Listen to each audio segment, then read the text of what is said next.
The stone floor of the east corridor was cold against Barnaby Finch's cheek, but the burning sensation in his left leg drowned out the chill. He dragged himself backward, inch by agonizing inch, leaving a smear of dark crimson on the Hogsworth flagstones. His wand hand was shaking so violently he could barely keep the hawthorn wood pointed at the darkness ahead. 60 yards. That was the length of the hallway separating the library annex from the portrait hole, where 7 first-year students were currently huddled, weeping silently, their hands clamped over their mouths. Barnaby could hear their terrified breathing behind him. He was their only shield. And looking at the state of his leg, shattered just below the knee by a blasting curse that had missed his chest by a fraction, he was a broken shield.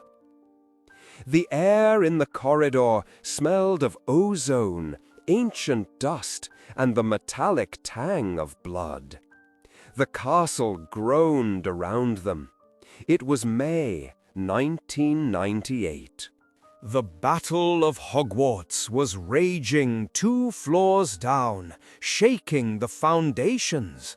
But up here in the East Corridor, the silence was heavier than the noise. It was the silence of a hunt. Barnaby squinted into the gloom. 3 shadows detached themselves from the darkness at the far end of the hall. Then 2 more. 5. He counted them again, his heart hammering against his ribs like a trapped bird. 3 Death Eaters in full regalia, masks gleaming like skulls in the wandlight, flanked by 2 Snatchers who looked eager, hungry. Barnaby checked his internal inventory. His leg was useless. He could not stand, let alone duel. His wand felt hot to the touch, the core straining from the 3 shield charms he had cast in the last 10 minutes. He was a 7th-year Hufflepuff with failing grades in defense against the dark arts, a boy who had spent more time in the kitchens chatting with house elves than practicing disarming spells. He had no offensive magic left in him that could take down 5 grown killers. The lead Death Eater stepped forward, his boots clicking rhythmically on the stone. The sound echoed like a ticking clock. Click, click, click. He raised his wand lazily. He knew he had won. He knew the boy on the floor was just meat waiting to be cleared away. Barnaby gripped his wand tighter. He didn't think of Avada Kedavra. He didn't think of Expelliarmus. His mind, panicked and fracturing, went to the one spell he knew better than anyone else. The spell they had laughed at. The spell that had earned him the nickname Finch the Filth Cleaner in the common room. It was a household charm, a utility spell. It was ridiculous, and it was the only thing he had left. If you want to know how this forgotten witch turned a useless cleaning spell into Hogwarts' last defense, stay with me until the end of this story. Barnaby Finch was never meant to be a soldier. In a school full of Gryffindor lions and Slytherin serpents, Barnaby was a badger who preferred to burrow. He was broad-shouldered but clumsy, the kind of boy who knocked over inkwells and tripped over his own robes. While his classmates practiced hexes in the courtyard, Barnaby had spent his evenings in the room of requirement, trying to solve a problem that didn't exist for anyone else. He hated seeing the house elves struggle. He had watched them straining to move heavy oak wardrobes and marble statues during the castle deep cleans, their thin arms trembling under the weight. Levitation charms were complex and unstable for heavy furniture. If you lost concentration, the object crashed. Barnaby wanted something safer, something grounded. He remembered the day he finally cracked the arithmancy for it. He was sitting in the Hufflepuff common room, surrounded by balls of crumpled parchment. He had shown his creation to Marcus Belby, a Ravenclaw he sometimes studied with. "It's called Frictio Nullus," Barnaby had said proudly, demonstrating on a heavy textbook. He tapped the table. The book didn't float. It simply sat there. But when Barnaby gave it the tiniest nudge with his pinky finger, the book shot across the table as if fired from a cannon, slamming into the wall with a violent thud. Belby had laughed until he wheezed. "So, let me get this straight," Belby had gasped, wiping tears from his eyes. "You invented a spell that makes things slippery. That's your contribution to magical innovation? You've invented an invisible banana peel, Barnaby." The mockery had spread. By the end of the week, people were sliding their goblets down the tables at dinner, shouting Barnaby's incantation. Even Professor Flitwick had given him a sympathetic but dismissive smile, grading the spell as technically sound but practically trivial. Why remove friction from a floor when one could simply banish the dust? It was a spell for moving furniture. It had zero combat application. It offered no shield, no projectile, no light. Back in the corridor, the lead Death Eater was 40 yards away. Barnaby watched the man's wand tip glow with a sickly purple light. A curse to rot flesh, maybe, or perhaps something to boil the blood. Barnaby's breath came in shallow gasps. He looked back at the portrait hole. The first years were staring at him, their eyes wide and white in the gloom. They were waiting for him to die. They were waiting for the green flash that would end the obstruction so the monsters could get to them. Barnaby turned back to the enemy. He calculated the distance. 40 yards. The spell's range was roughly 50 if he pushed it, but he couldn't target the Death Eaters. Their shield charms were up. He could see the shimmering distortion in the air around them. Any spell he fired directly at them would bounce off and kill him. He didn't need to hit them. The Death Eater laughed, a wet, rasping sound behind the mask. "Give it up, boy," he called out. The voice was bored. "Step aside and we'll make it quick. Stay and we'll peel you apart while the children watch." Barnaby closed his eyes for a fraction of a second. He thought of the house elves. He thought of the heavy oak tables in the kitchens gliding across the stone as if they weighed nothing. Mass times acceleration. Without friction, the world lost its grip. Without friction, force had no anchor. He opened his eyes. The pain in his leg was a white-hot star, grounding him, focusing him. If this forgotten legend of Hogwarts is already touching your heart and you would like to help keep these stories alive, you can support the channel by clicking the thanks button below the video. Every little bit helps me continue bringing you more hidden tales of courage and magic. Barnaby pointed his wand not at the Death Eaters, but at the floor. He aimed at the stretch of flagstones exactly 10 yards in front of the approaching group. He visualized the microscopic texture of the stone, the grit, the rough grain that allowed boot soles to grip the earth. And then, with a slash of his wand that felt like tearing a silk sheet, he whispered the incantation. Frictio nullus.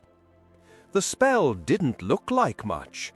A ripple of grey light washed over the stone floor, racing down the corridor like a fast-moving tide. It coated the floor, the walls up to waist height, and even the air just above the ground seemed to shimmer. The Death Eaters didn't even pause. They didn't feel the magic hit them, because it didn't hit them. It hit the world underneath their feet. The lead Death Eater took a step. His heel struck the stone. Usually, when a heel strikes stone, friction arrests the forward motion, allowing the body to pivot and push off for the next step. But there was no friction. None. Zero. The laws of physics in that corridor had been selectively edited. The Death Eater's foot didn't stop. It kept sliding forward with the exact momentum of his stride. His leg shot out in front of him as if he had stepped on a sheet of oiled ice, but infinitely more slippery. His center of gravity collapsed instantly. He flailed, his arms windmilling to catch his balance, but the air offered no purchase. He slammed hard onto his back, the back of his skull cracking against the stone with a sickening sound. But the horror, for them, was just beginning. The two snatchers behind him tried to stop, but their momentum was already carrying them into the zone of the spell. One tried to plant his feet to break, but without friction, planting your feet does nothing. He slid right into the fallen leader, tripping over the body and careening wildly into the left wall. He hit the wall, but he didn't stop. He ricocheted, because Barnaby had coated the walls too. The corridor transformed instantly into a lethal pinball machine. The snatcher bounced off the wall, retaining almost all his kinetic energy, and spun uncontrollably across the floor, crashing into the legs of the remaining two Death Eaters. It was chaos, absolute, undignified, terrifying chaos. Barnaby watched, his wand hand trembling, as 5 dangerous dark wizards were reduced to a pile of flailing limbs. They couldn't stand. Every time they tried to push themselves up, their hands slipped out from under them. One Death Eater managed to get to his knees, but the recoil from his own breathing seemed to slide him backward. "Aim!" the leader screamed, sliding on his back, spinning slowly in a circle like a discarded toy. "Kill him!" The Death Eater on the far right raised his wand. He leveled it at Barnaby. A green light began to gather at the tip. Barnaby stopped breathing. This was the flaw. They didn't need to walk to cast spells. But Barnaby knew the mechanics of magic better than he knew dueling. He knew that every spell has a recoil, a tiny, the imperceptible kickback that a wizard unconsciously braces against the ground to absorb. The Death Eater shouted, "Avada Kedavra!" The jet of green light erupted from his wand. But without friction, there was no brace. The microscopic recoil of the killing curse acted like a thruster in zero gravity. The moment the spell left the wand, the Death Eater was launched backward violently. The aim was thrown off instantly. The green bolt of lightning went wild, smashing into the ceiling and showering the corridor with stone dust. The Death Eater slid backward at high speed, crashing into his comrade, sending them both spinning down the hall, further away from Barnaby. It was working. The ridicule, the laughter, the hours spent moving tables, it was all working. Barnaby gritted his teeth. He had to keep the spell active. It was a continuous channel. He could feel his magic draining away like water from a cracked cup. His vision was blurring at the edges. The pain in his shattered leg was making him nauseous. The leader, the one with the cracked skull, had realized the trap. He stopped trying to stand. He rolled onto his stomach, splaying his limbs to increase surface area, trying to find a single patch of rough stone. He began to crawl, using his fingernails to claw at the grout lines between the stones. It was slow, pathetic, and terrifying. He was dragging himself toward Barnaby, eyes burning with hate. Finter, the Death Eater, hissed, "I'm going to gut you." He was 20 yards away, then 15. Barnaby's wand was sputtering. The grey light on the floor flickered. If the spell failed for even a second, friction would return, and they would kill him instantly. Barnaby looked around for a weapon. Nothing, just smooth, slippery stone. Then he saw the heavy iron suit of armor standing in the alcove next to him. It was an antique, rusted and seized up. Barnaby had an idea, a stupid, suicidal idea. He pointed his wand at himself, specifically at the soles of his own boots. "Spongify," he whispered. The soles of his boots softened, becoming spongy and grippy, fighting the frictionless curse he was projecting. It wasn't perfect, but it gave him a tiny amount of purchase. Then he pointed his wand at the heavy iron statue. "Depulso!" The banishing charm hit the suit of armor square in the chest. On a normal floor, the heavy iron statue would have toppled over and slid a few feet. But on Barnaby's frictionless surface, the statue became a projectile of terrifying efficiency. It didn't topple, it accelerated. The suit of armor, weighing easily 300 pounds, shot down the corridor like a bowling ball down a lane of oil. It made no sound as it slid, just a rushing wind of displaced air. The Death Eater leader looked up just in time to scream. The iron statue plowed into the group of struggling wizards with the force of a runaway carriage. The sound of impact was wet and crunchy. The cluster of enemies was swept up by the iron mass, pushed backward, tangled together in a ball of limbs and metal. They slid, faster and faster, past the point where they had entered, past the breach in the wall. Barnaby watched as the tangled mass of Death Eaters and iron slid right out the open hole in the castle wall at the far end of the corridor.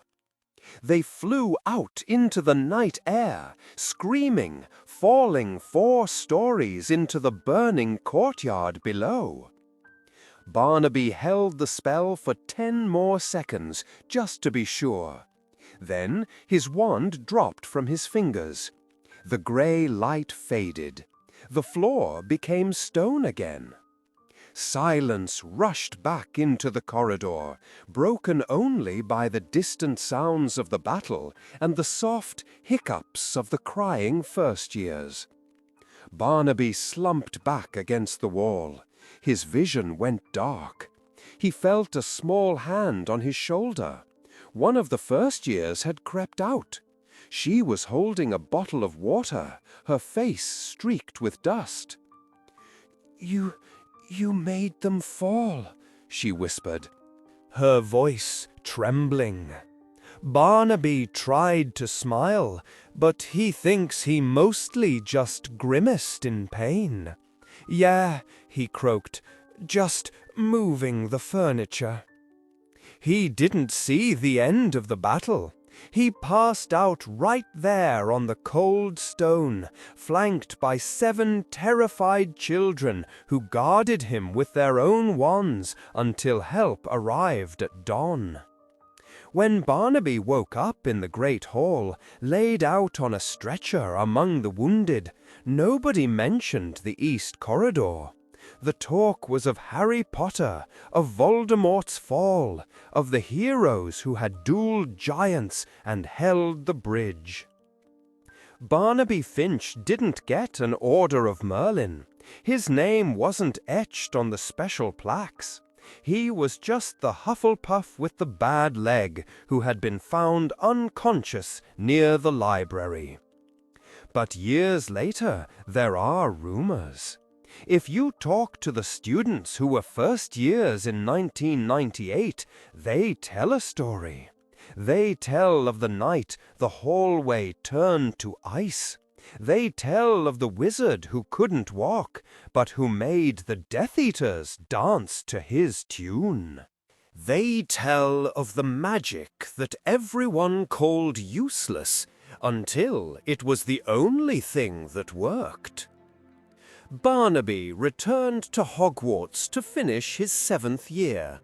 He eventually became a magical maintenance supervisor for the ministry. He never fought in a duel again. He didn't have to. He knew something the flashy duelists didn't. He knew that magic isn't just about power. It's about leverage. It's about understanding how the world works and gently, politely tilting it until your enemies slide right off the edge. Sometimes the smallest spell is the one that saves the castle. If this forgotten legend of Hogwarts touched your heart, tell me in the comments, what would you have done in Barnaby's place? Like the video, share it with another Harry Potter fan, and subscribe to hear more hidden stories of courage, magic, and impossible odds.